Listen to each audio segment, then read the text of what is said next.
Irmãos queridos, nós vamos ler a palavra de Deus e eu convido você para abrir sua Bíblia comigo no segundo livro dos Reis. Segundo livro dos Reis, capítulo 20.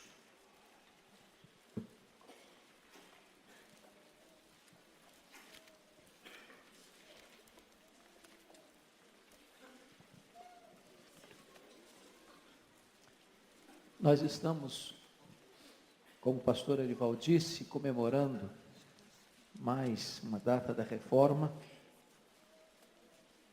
498 anos.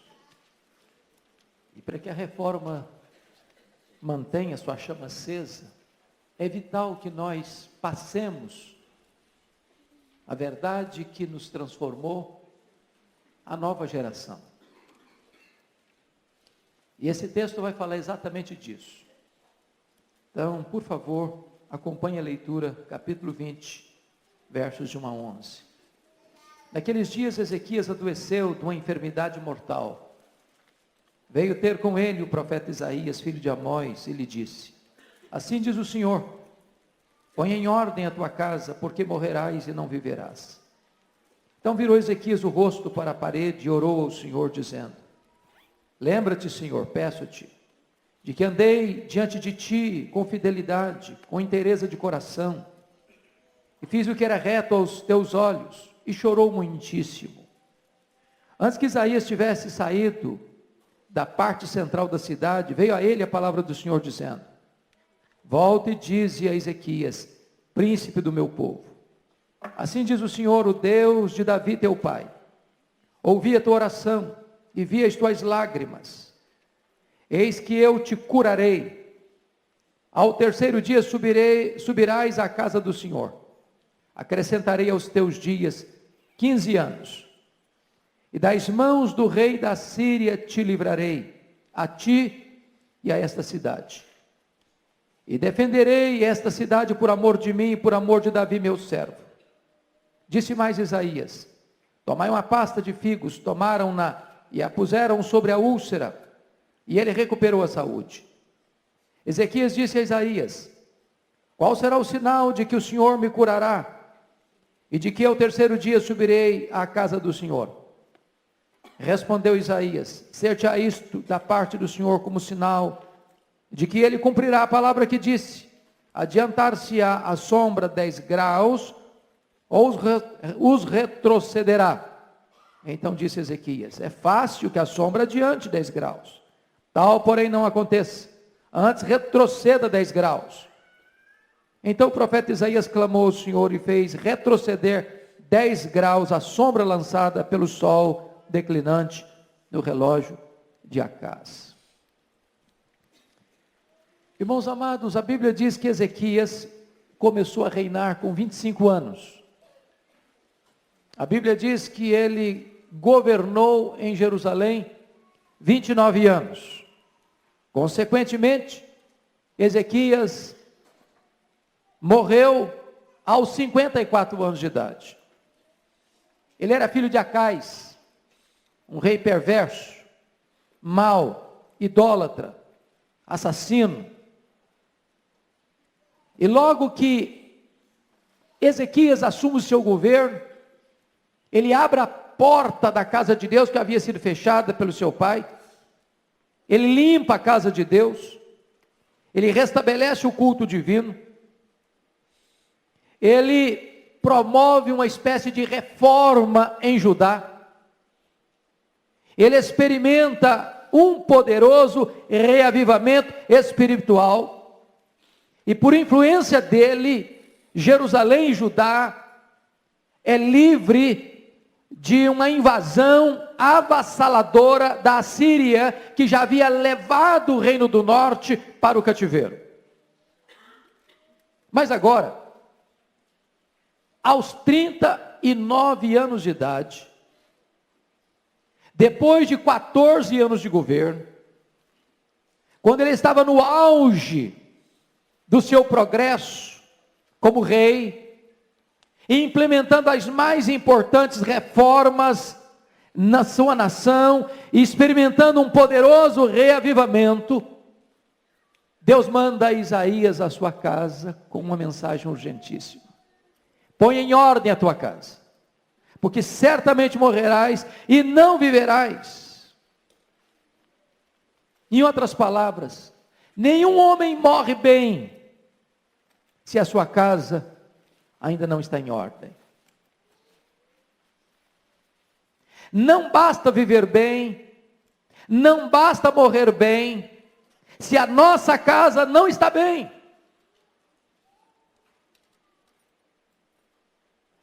E aqui nós encontramos um princípio, irmãos, muito solene. E eu como pai, e você como pai e mãe, você como avô e avó, essa palavra tem um peso muito forte para o nosso coração.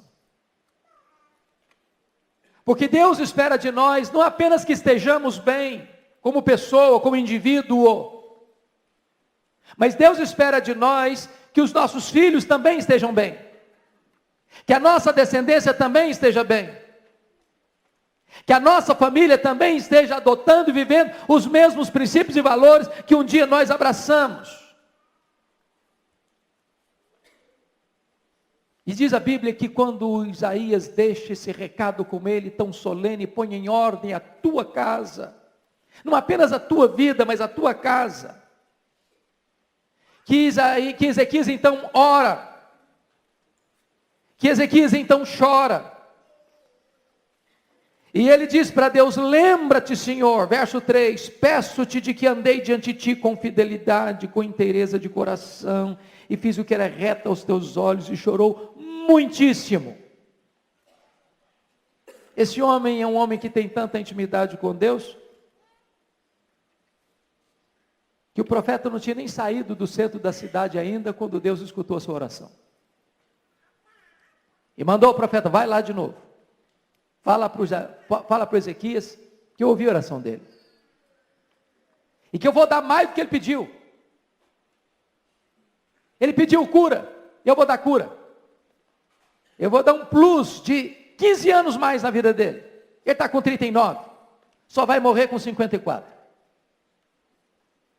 E eu vou fazer mais, eu vou libertar a cidade dele, de Jerusalém, e o seu reino, do poder da Síria. E aí Ezequias pede um sinal. Já que Deus respondeu a minha oração, já que vai me curar, então eu quero uma prova. Eu quero um sinal. E o profeta diz: então escolhe o que você quer. Se o relógio vai retroceder, você vai adiantar a sombra. Adiantar, todo relógio adianta. Quero saber se o relógio volta.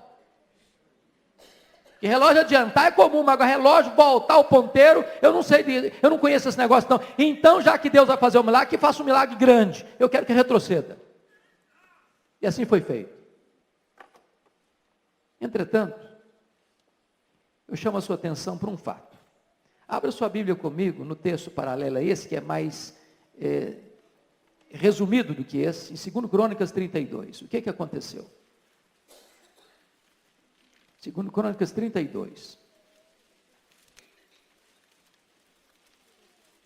Versos 24 e 25. Aqui é um resumo. Você pode ler comigo 24 e 25? Vamos juntos? Quem já encontrou? Vamos lá? Naqueles dias, adoeceu Ezequias mortalmente. Então orou o Senhor, que lhe falou, e lhe deu um sinal. Mas não correspondeu Ezequias aos benefícios que lhe foram feitos, pois o seu coração se exaltou, porque houve ira contra ele e contra Judá e Jerusalém. Você parou para perceber o que está acontecendo aqui? O que Deus mandou fazer? Põe em ordem a tua casa. E o que ele pede para Deus? Cura. E ele recebe a cura. Mas ele não realiza aquilo que Deus o ordenou fazer. Põe em ordem a tua casa. Deixa eu dizer uma coisa para você, querido. Receber um milagre de Deus é um grande privilégio. Mas receber um milagre de Deus é também uma imensa responsabilidade. Ele recebeu a bênção, mas não cumpriu a ordem. Ele não pôs em ordem a sua casa. Diz o verso 25, mas não correspondeu Ezequias aos benefícios que lhe foram feitos.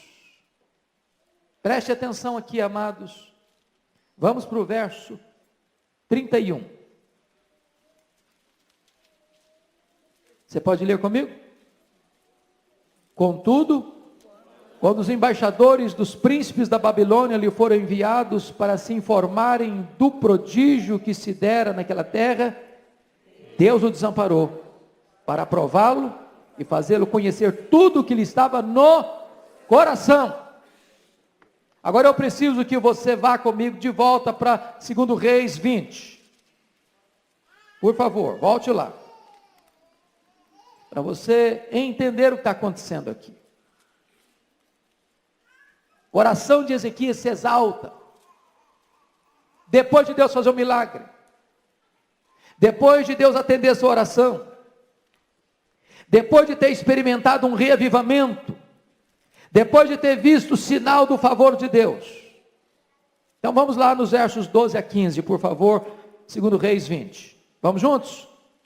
Nesse tempo, Merodach-Baladã, filho de Baladã, rei da Babilônia, enviou cartas e um presente a Ezequias, porque soube que estivera doente.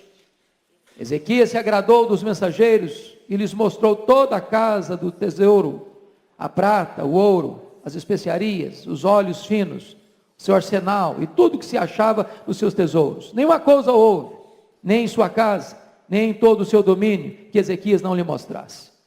Então, Isaías, o profeta, veio ao rei Ezequias e lhe disse, que foi que aqueles homens disseram, e de onde vieram a ti? Respondeu Ezequias, de uma terra longínqua, vieram da Babilônia. Perguntou ele, que viram em tua casa? Respondeu Ezequias, viram tudo quanto há em minha casa. Coisa nenhuma há nos meus tesouros que eu não lhes mostrasse. Agora preste atenção no que vai acontecer aqui. 16 a 19, você precisa ler comigo. Vamos juntos? Então, disse Isaías a Ezequias, ouve a palavra do Senhor. Eis que virão dias em que tudo quanto houver em tua casa, com o que entesouraram teus pais, até o dia de hoje, será levado para a Babilônia. Não ficará coisa alguma, disse o Senhor. Sabe o que está acontecendo aqui? Você vai ser saqueado. Você vai ser roubado. Você vai ser espoliado. Tudo isso que você ajuntou, e que as gerações anteriores a você ajuntaram, isso tudo vai ser levado para a Babilônia. Mas o pior não tinha acontecido não. A perda maior não era financeira não. Veja o verso 18. Vamos juntos? Dos teus próprios filhos, que tu gerastes, tomarão para que sejam eunucos no palácio do rei da Babilônia. Sabe o que está acontecendo aqui? Seus filhos, Ezequias, vão se tornar escravos. Seus filhos. Mas não só escravos, eles vão ser castrados. Eles vão se tornar eunucos. Eles não vão gerar mais filhos. Eu vou interromper a tua descendência. Eu vou acabar com a tua geração. Que notícia trágica. Que notícia dolorosa. Mas pior do que isso foi a reação dele. Olha o verso 19. Vamos juntos? Então, disse Ezequias a Isaías, boa é a palavra do Senhor que disseste. Pois pensava, haverá paz e segurança em meus dias. Meus irmãos, que tragédia. Mas que decepção.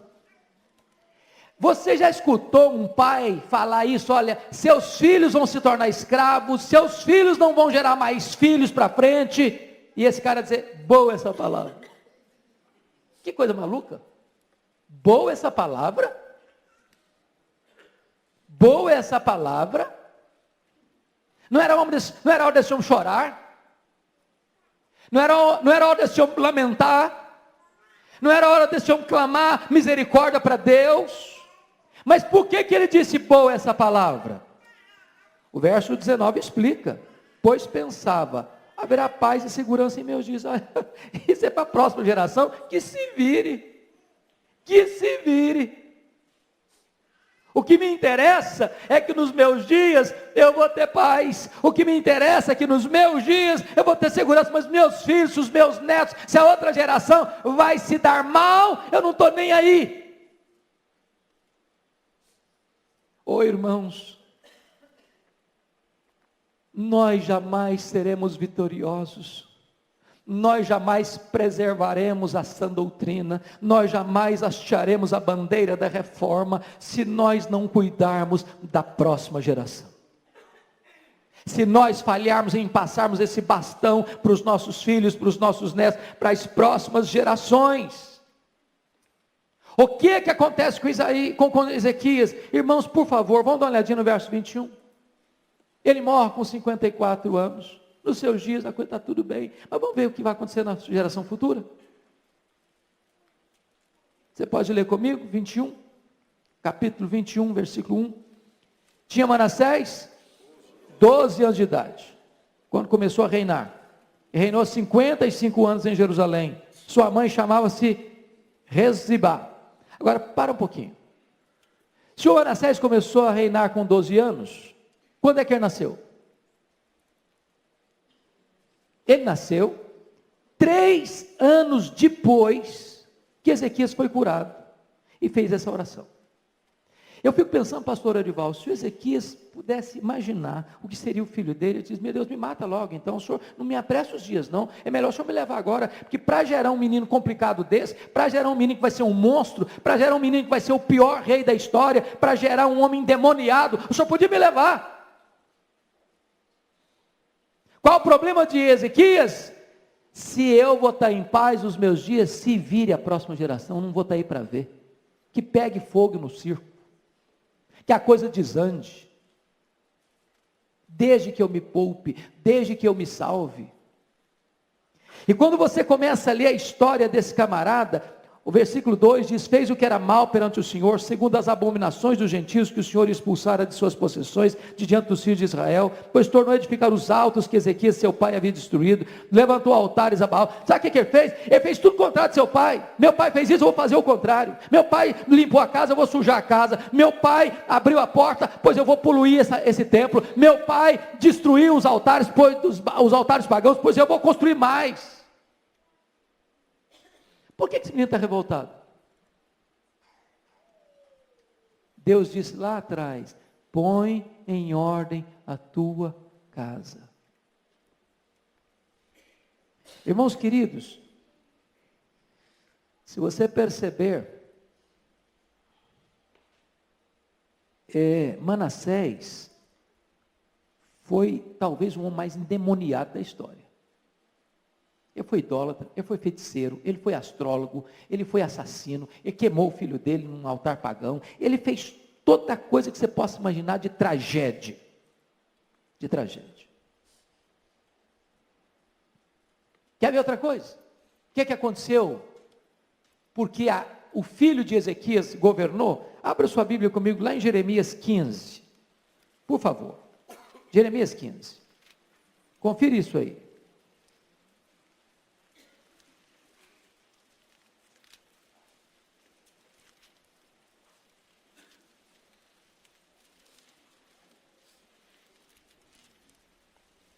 Olha qual é a influência de uma pessoa má para as futuras gerações.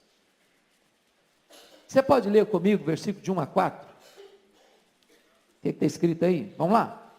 Disse-me, porém, o Senhor: ainda que Moisés e Samuel se pusessem diante de mim, meu coração não se inclinaria para este povo. Lança-os de diante de mim e saiam.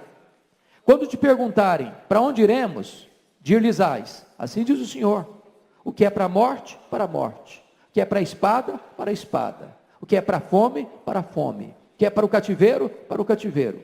Porque os punirei com 4 sortes de castigos, diz o Senhor: com espada para matar, com cães para os arrastarem, com as aves dos céus e as feras do campo para os devorarem e destruírem. Agora preste atenção no verso 4. Entregá-los-eis para que seja um espetáculo horrendo, para todos os reinos da terra. Por causa de quem? Por causa de Manassés, filho de Ezequias, rei de Judá, por tudo quanto fez em Jerusalém. Sabe o que Deus está fazendo? Deus está derramando juízo nas futuras gerações, por causa do reinado, da vida, da influência deletéria, perigosa, danosa de Manassés, filho de quem? Filho de Ezequias. Sabe por quê? Porque recebeu de Deus um milagre, mas não cumpriu a ordem que Deus deu para ele. Ponha em ordem a tua casa.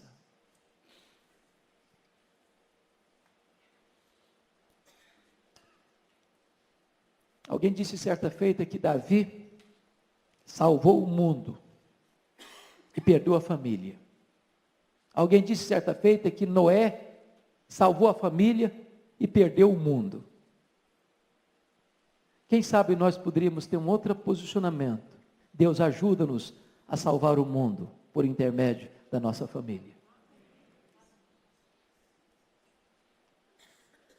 Cada pessoa na Bíblia parece que tem uma missão muito clara, muito específica. Fiquei muito feliz hoje, pastor Arivaldo, de ler sua pastoral. O senhor mostrou para os membros da igreja, eu espero que todos que receberam o boletim leiam a pastoral de hoje, que esta igreja, a igreja de Pinheiros, tem uma vocação nessa cidade. Tem um chamado de Deus nessa cidade. E quando você se integra a essa igreja, espera-se que você abrace essa visão. Quando eu olho para a Bíblia, eu vejo que homens têm uma visão clara. Por exemplo, quando você pensa em Moisés, a missão de Moisés é tirar o povo da escravidão. A missão de Josué é introduzir o povo na terra prometida. A missão de Salomão é construir o templo. A missão de Neemias é restaurar Jerusalém. A missão de Paulo é pregar aos gentios. Mas você pergunta, qual foi a missão de Abraão, o pai da fé? Você pode olhar comigo qual foi a missão dele? Gênesis 18, 19, confira lá. Gênesis 18, 19.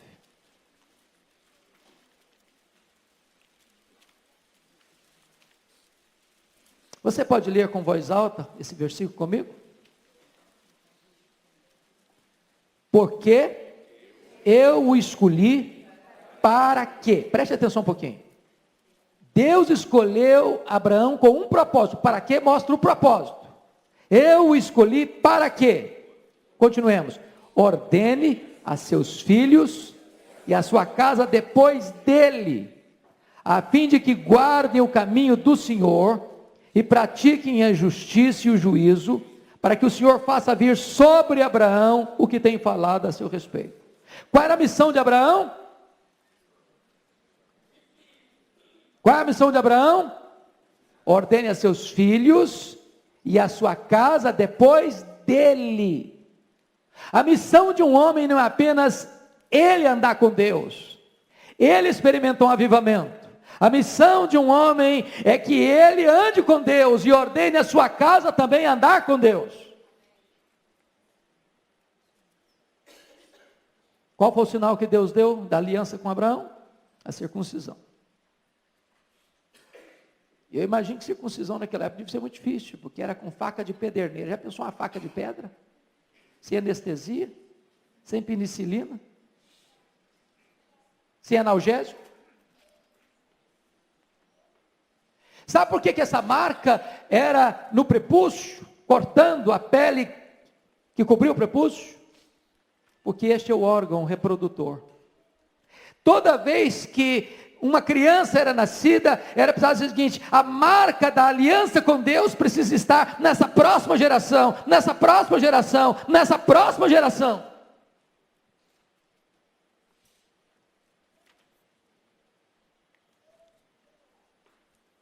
Agora preste atenção nisso. Com que idade tinha Abraão quando nasceu o filho da promessa? 100 anos. 100 anos. Já era velho. E aí, com que idade o filho dele casou, Isaac? Com 40 anos, ele tinha 140 anos. Com que idade nasceram os netos de Abraão? Quando Isaac tinha 60. Então Abraão já está com 160. Com que idade ele morreu? Com que idade? 100 e 75, os netos dele tinham 15 anos, eram adolescentes. Mas ele foi instruído a não só andar com Deus, mas ensinar os seus filhos, a sua descendência a andar com Deus. Em outras palavras, irmãos, o Abraão não viu o cumprimento da promessa. Não importa, meu amado, se você não vai ver seus netos, se você não vai ver seus bisnetos, o que importa é que o seu papel como homem de Deus, como mulher de Deus, é você instruir a nova geração, para que essa nova geração conheça Deus e ande com Deus. Você quer conferir isso comigo lá em Hebreus 11, 13, por favor?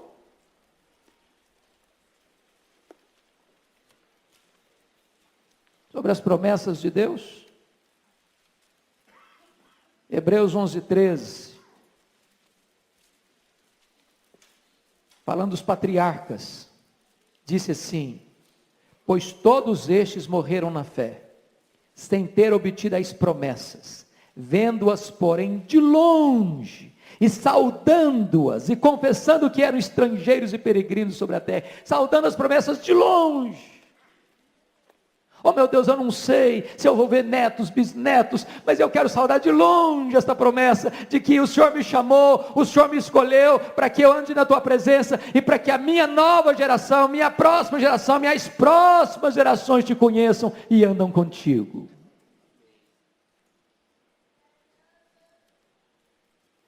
Eu fico olhando na Bíblia, um homem, e eu vou caminhar para encerrar, o Samuel. Você quer uma vida mais bonita que Samuel? Quer uma biografia mais bonita do que Samuel? Você quer ver como é que Samuel encerra a vida dele? 1 Samuel 12, dá uma olhadinha lá comigo. 1 Samuel 12. Esse camarada foi um juiz, era uma espécie de rei, governador, um governo teocrático. E ele está fechando o mandato dele, ele está encerrando o governo dele, e ele está fazendo uma prestação de contas, diante de uma comissão examinadora, diante do povo. Olha o que ele vai dizer para o povo. 1 Samuel 12, de 1 a 5. Então disse Samuel a todo Israel: eis que ouvi a vossa voz em tudo quanto me disseste, constituí sobre vós um rei. Agora, pois, eis que tendes o rei à vossa frente. Já envelheci, estou cheio de câncer, e meus filhos estão convosco. O meu procedimento esteve diante de vós, desde a minha mocidade, até o dia de hoje. Ele começou muito cedo, quase como um menino. Eis-me aqui, testemunhar contra mim perante o Senhor, e perante o seu ungido, de quem tomei o boi, de quem tomei o jumento, a quem defraudei, a quem oprimi, e das mãos de quem aceitei suborno para encobrir com ele os meus olhos, e vou-lo restituirei. Já pensou se os políticos de hoje fossem dar uma prestação de conta dessa? Versículo 4. Então responderam: em nada nos defraudaste, nem nos oprimiste. Não estou falando de um mandato de 4 anos, não, irmão. Estou falando de uma vida inteira, da juventude à velhice. Em nada nos defraudaste, nem nos oprimiste, nem tomaste coisa alguma das mãos de ninguém. E ele lhes disse: o Senhor é testemunha contra vós outros, e o seu ungido é hoje testemunha de que nada tendes achado nas minhas mãos. E o povo confirmou: Deus é testemunha, não achamos nada, você foi correto, você foi íntegro, você foi probo, você foi incorruptível ao longo do seu governo. Eu queria terminar a vida assim, você não queria não? Mas vamos ver um pouquinho mais. Agora abra lá no capítulo 8, desse mesmo livro. Vamos ver uma coisa aqui.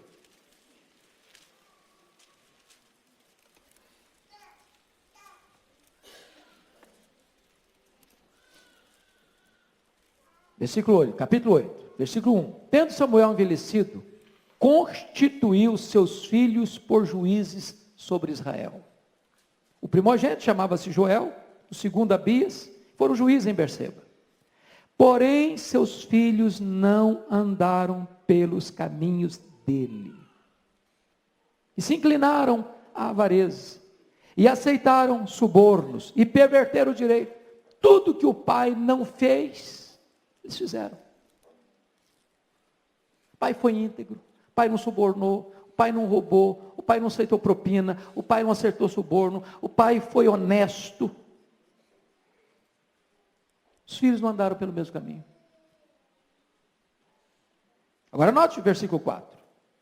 Então os anciãos de Israel se congregaram e vieram a Samuel a Ramá e lhe disseram: veja, estás velho, teus filhos não andam pelos teus caminhos. Constitui-nos, pois, agora um rei sobre nós, para que nos governe, como tem dado todas as nações. Estão dizendo, sabe o que estão falando para ele? Falou: Samuel, você está velho, cara, você vai morrer. Se você tivesse mais jovem, Samuel, se tivesse vigor, nós estávamos fechados com você, cara. Fechado com você. O problema todo, Samuel, é que você está velho, você vai morrer daqui a pouco, e seus filhos, meu filho, não estão no mesmo caminho. E para ser governado aí pelos seus filhos, que não têm o mesmo compromisso que você tem, Samuel, sabe o que nós queremos? Nós queremos um rei. Sabe qual foi o ventre da monarquia em Israel? Sabe qual foi o útero que produziu a monarquia em Israel? É que os filhos de Samuel não andaram nos mesmos caminhos do pai.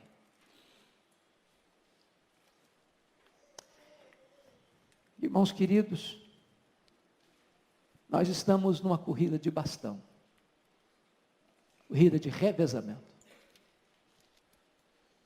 Não basta apenas pastor Arival, eu, meu amado presbítero, andarmos com Deus. Se Deus não tiver misericórdia dos nossos filhos. Se Deus não tiver misericórdia dos nossos netos. Tudo que foi feito nessa geração pode se perder na geração seguinte. Pastor Arival falou agora da Escócia, de John Knox. Estive lá há 20 dias. Que tristeza, que dor. O templo principal da praça da cidade de Edimburgo é um bar. Um bar. Um bar. Passei pela Holanda agora, e a pessoa nos dava palestras sobre Holanda e disse o seguinte: até 1960 a Holanda era um país protestante, o povo ia para a igreja. Hoje, os templos estão lá, mas o povo não vai para a igreja mais. A igreja da Holanda se perdeu numa única geração. Numa única geração, ela se perdeu.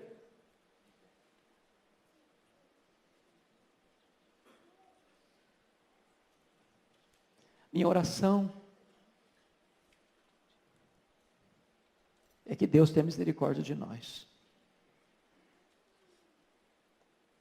Para que os nossos filhos, para que os nossos netos, para que as futuras gerações conheçam o Deus que nós conhecemos.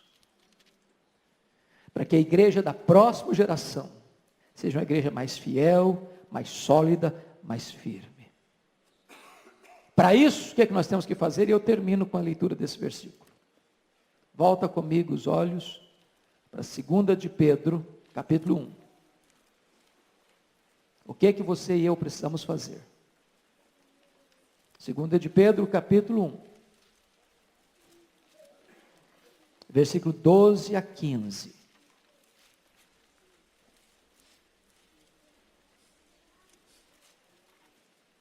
Está escrito assim: por esta razão, sempre estarei pronto para trazer-vos lembrados acerca destas coisas, embora estejais certos da verdade já presente convosco e nela confirmados.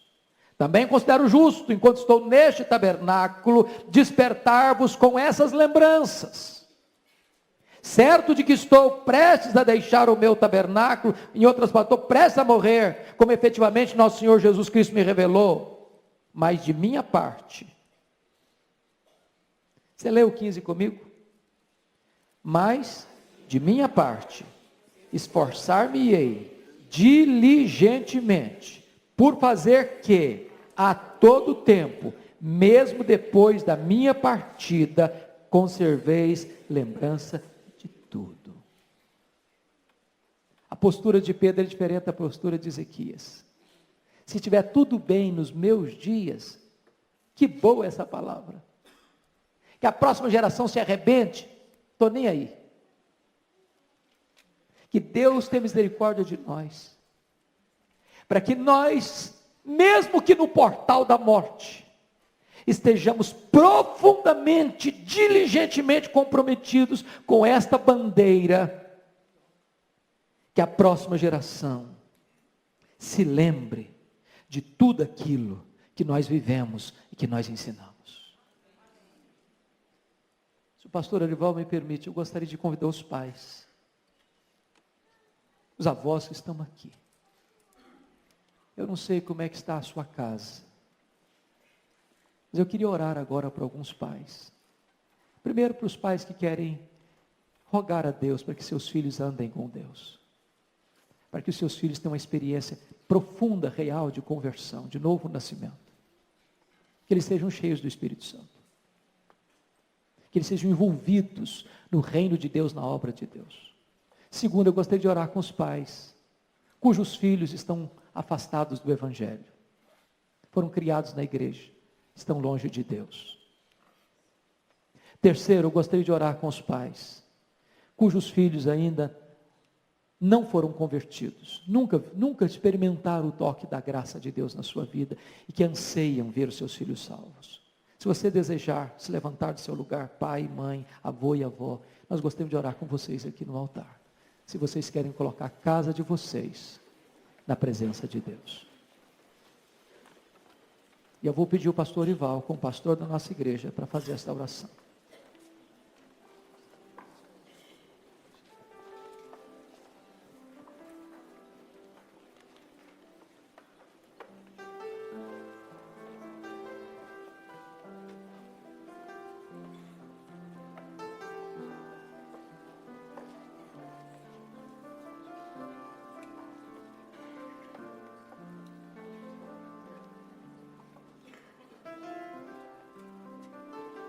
Senhor Deus, nós estamos diante de Ti. Tu conheces o nosso passado, o nosso presente, o nosso futuro. E a família que temos, foi o Senhor que nos deu. Os filhos que temos são herança do Senhor. Sabemos, ó Deus, que não temos capacidade de criá-los, conforme a Tua palavra. Sabemos, ó Deus, que somos falhos no nosso exemplo, nas nossas atitudes, as nossas incoerências, os nossos desequilíbrios. Mas em nome de Jesus, derrama a Tua graça sobre nós nessa manhã, Senhor. Ajuda-nos, ó Deus, a passar para os nossos filhos e para os nossos netos um legado de fé. Um legado, ó Deus, de vida, de testemunho, Senhor. E que essa nova geração e essas novas gerações sejam mais crentes do que nós.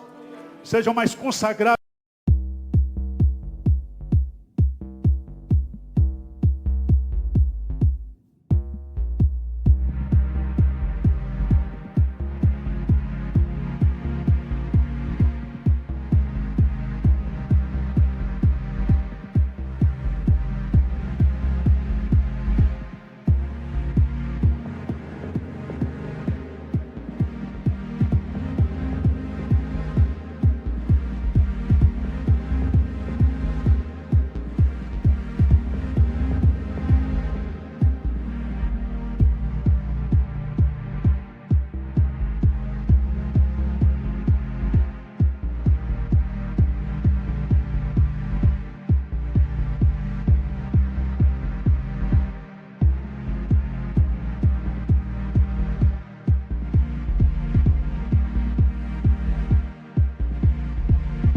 Do que nós, e que o Senhor possa usá-los para fazer uma obra de reconstrução desse país, dessa nação. Que a Igreja Presbiteriana do Brasil, a Igreja Evangélica Brasileira, viva um novo tempo, Senhor, sob a liderança, sob o impacto do testemunho dos nossos filhos e dos nossos netos. Pai, tira de nós, tira do nosso coração toda soberba, todo orgulho. Que nós possamos amar os nossos filhos, os nossos netos, amar uns aos outros, amar a tua igreja. Ó Deus, que aquilo que ocupa o teu coração possa ocupar o coração dos teus filhos nessa manhã, Senhor. Tem misericórdia de nós. Visita aqueles filhos que foram criados e que estão afastados, Pai. É um mistério, Senhor, assim como aconteceu na vida de Samuel, um homem que foi íntegro, que deu exemplo, mas os filhos não seguiram o caminho dos pais. Deus, tem misericórdia dos nossos filhos. Converte os nossos filhos. Traga, ó Deus, aqueles que estão afastados, que estão iludidos, que partiram de forma pródiga para conhecer o desconhecido. Visita-os nesta manhã com o teu Santo Espírito.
Incomoda-os, Pai, e que nós possamos ter alegria, como teve Abraão, de morrer vendo os nossos filhos na tua presença, Senhor. Sustenta aqueles que estão na tua casa também, Pai. Não permita que os nossos filhos se desviem. Que o Senhor abençoe o futuro deles, o casamento deles, a profissão deles. Que o Senhor esteja abençoando-os de toda sorte de bênçãos, Pai. Nós te pedimos humildemente nesta manhã, em nome de Jesus. Amém. Amém. Eu e a minha casa, vamos lá? Eu e a minha casa serviremos ao Senhor. Amém.